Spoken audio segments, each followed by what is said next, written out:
Today I would like to share with you how I save seeds and how I store my seeds from year to year. So let me show you what I use and just some ideas that might help you as you're trying to collect or store or buy seeds for the next year.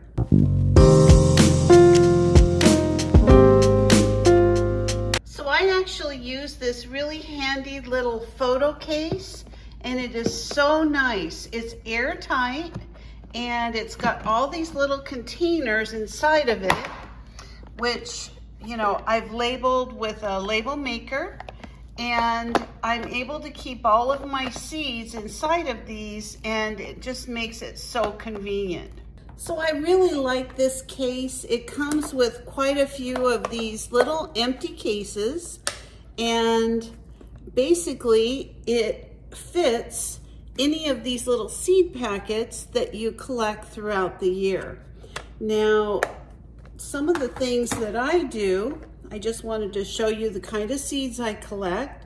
So I have a lot of different kinds of seeds, and what I do, I actually save them from year to year if I have any left, and all I do is cut off the top of the seed packet, and then I put a piece of tape over it when I'm all done. And that way it keeps the seeds from falling out from year to year. And if I have any extras, then I can use those next year or the year after. So these were actually packaged for 2024. I just bought these from Baker Creek this year.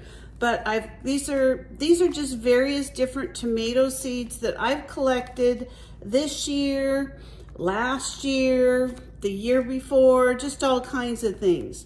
So these are seeds I got from Baker Creek. I've also got some seeds that I bought in bulk on Amazon. Those actually turned out to be really good. I planted those last year. And then I've gone through a company called Tomato Grower Supply Company. I really like them because they don't spend a lot of money in the packaging. So the seeds are pretty reasonable, but the thing I really like is they have a huge selection of tomatoes and peppers. Now, I also love to grow tomatillos because I love a tomatillo salsa that I can. And I've made that before. I'll go ahead and link it above if anybody's interested in making that. But I go ahead and put the tomatillo with my tomato plants. These are just some various tomato seeds that I've picked up. I've got some burpee, some fairy morse. I got those, I think, at Home Depot. And you can see I just have a huge selection of tomatoes. This is another one of my favorites. I got these free when I did an order last year with Baker Creek. And then I also had a little, it's like one of those little packages of seeds, like 25 different kinds I got on Amazon. So you can see I have a lot of different kinds of seeds, and I collect them a lot of different ways. So I go ahead and I keep these put away in these little containers so I can see them very easily. I've got a miscellaneous file for things that, in this case, I had a lot of root vegetables, so I don't know why I put that one there, but these are things that really just kind of, you know, a little bit of this, a little bit of that. And so I did make a little miscellaneous file just so I'd have somewhere to put things that are maybe just something I plant from time to time. And I also have a flower file. I do love to plant flowers in my garden. They're great at attracting bees, but they also are great if you like collecting flowers. You know, they're wonderful just to have in your garden to enjoy, and, you know, they're wonderful. So I do have quite a few flowers that I grow. And as you can see, most of what I do is from seed. I really buy hardly any plants ever. I have on occasion bought plants, but really I don't do it very often. These are actually some seeds that I got at the Dollar Tree. It's 4 packets for $1. Now, you can't go wrong with these seeds. I mean, they're just basic zucchini, and I picked up some more today. I thought were a great buy. These are actually stringless pole beans. I love to plant pole beans because I can have them grow over my trellises. So I got a couple of packages of those, and then I absolutely love yellow wax beans. So I got a couple packages of those as well. But I wanted to show you something else that I do. Now, these are just little seeds that I collected myself from things that I grew last year.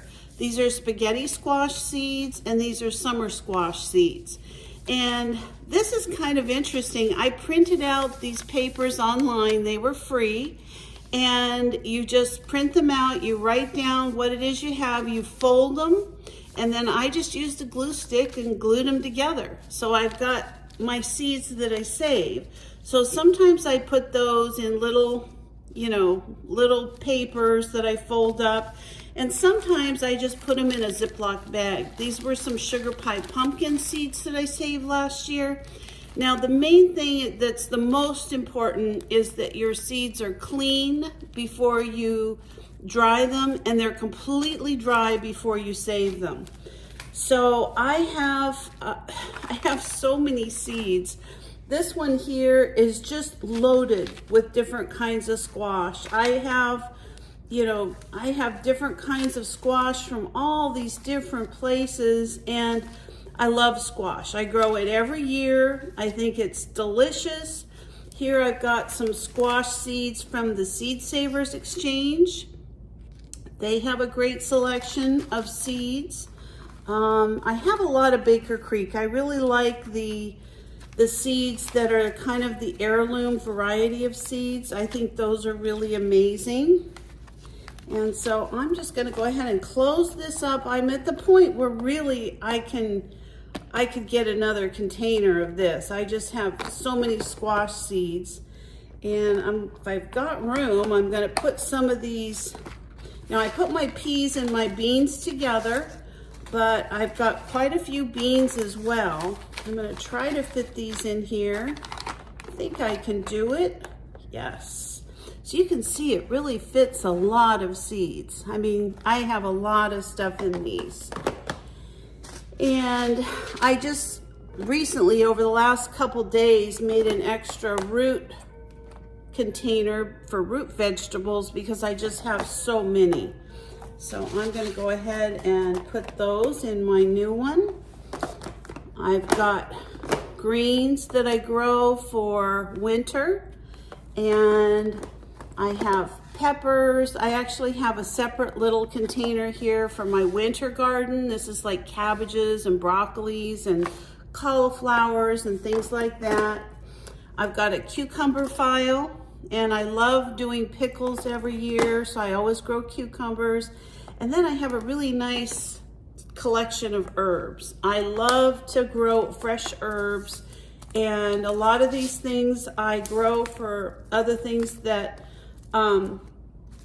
these are some I saved from last year, but I love to grow herbs. I just think they're absolutely wonderful.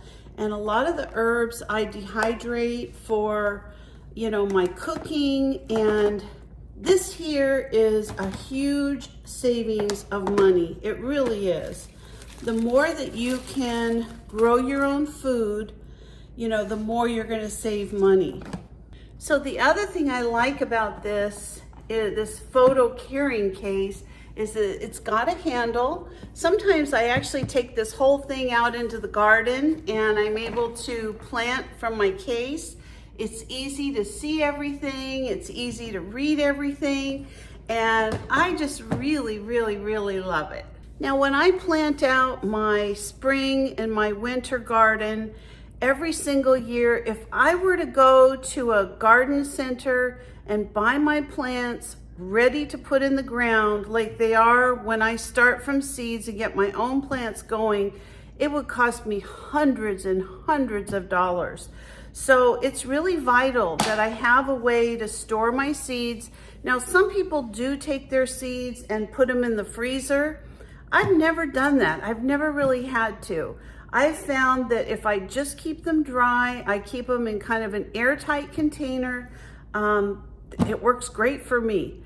So I am gonna link these in my Amazon store. I'm gonna link this same case that I bought, and I'm also gonna link a label maker. Now, if you've never used a label maker, it's so handy for just about everything you could imagine, but especially good when you're trying to organize things and, you know, do different kinds of projects. It can just be a huge time saver, and all of your items are kept in order.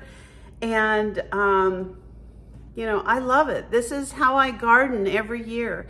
And like I said, I usually spend about maybe $30, maybe $40, if on a big year, on seeds.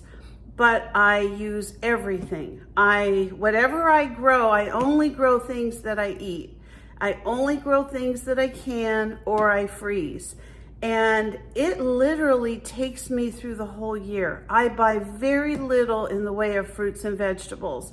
As I've said before in other videos, I have 19 fruit trees that I've planted on my property. And then behind our lot, we're part of an HOA that has orange groves and things like that.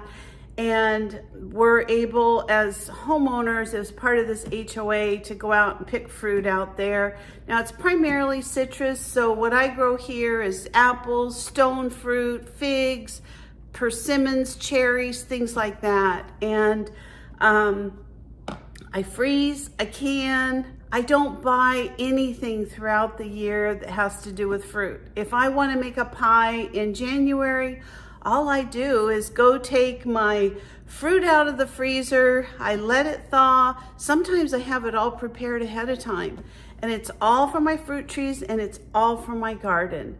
So I hope that this is inspiring to people who maybe are not as familiar with seeds. I'm going to link some seed growing videos at the end of this video in case you're new to gardening and it's something you'd like to give a try. Not only is it super fun and really good exercise for you, it's also really, really good for your spirit. It really is. I just feel wonderful when I'm out in the garden, and you kind of see the cycle of life. I just love it. There's something about it I've always loved. So thank you so much for watching me today. I hope that this video was helpful to you in your gardening adventures, and take care, everybody. I will see you next time. Bye-bye.